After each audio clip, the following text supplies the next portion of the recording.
that's a little better. Okay, so this video is actually about histograms. A quick overview of where I actually learned how to use the histogram.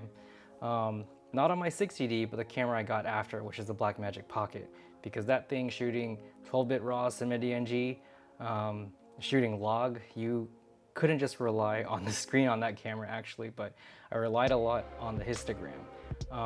The next camera I used after that was the Red Weapon that has what Red calls are the goalposts.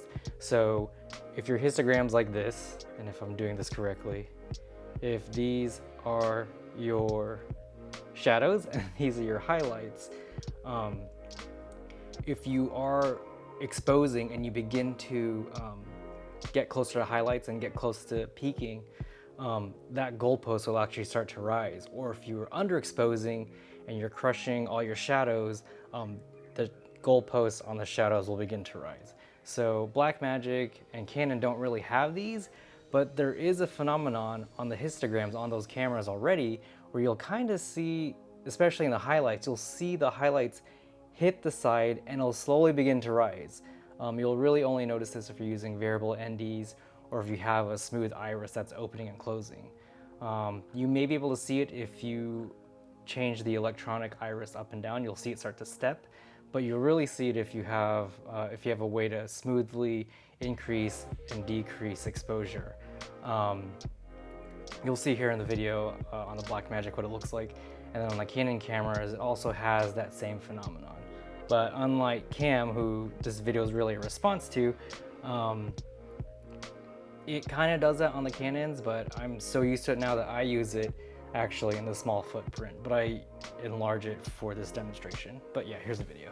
You're gonna see it on the line up there. When I pull exposure down, when I close down, you can see right there the line starts to go down. So that's kind of like my goalpost for overexposure. So I try to keep that as low as possible, or to actually like expose this scene, I just try to keep, you know, the histogram in the middle, exposed, not with this line shooting up all the way on the right side.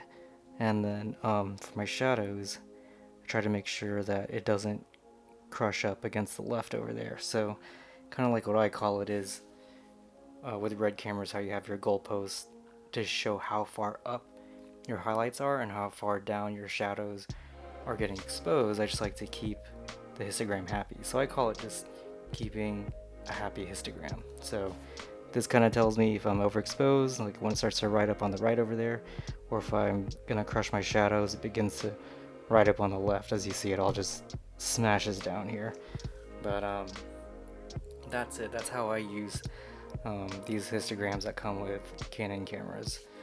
So I try to just keep it in the middle. Obviously kind of exposing for skin tones or whatever your subject is, you know, to just expose accordingly, and then in post you could deal with it there. Okay, so in case you guys are wondering, technically for this video I'm using a Sennheiser AVX Lav. In the last video I had this shotgun mic and this 50mm 1.2, and you know, the lens was trying to just autofocus and just keep up with my face. So in that video, this microphone just picked up all this autofocus noise. So I should have done it properly, used the Lav. Right now I'm using an 85mm f1.2 and a Sennheiser AVX Lav. I love this mic. It's, what do they say? It's pretty, I can't think right now. It's very easy to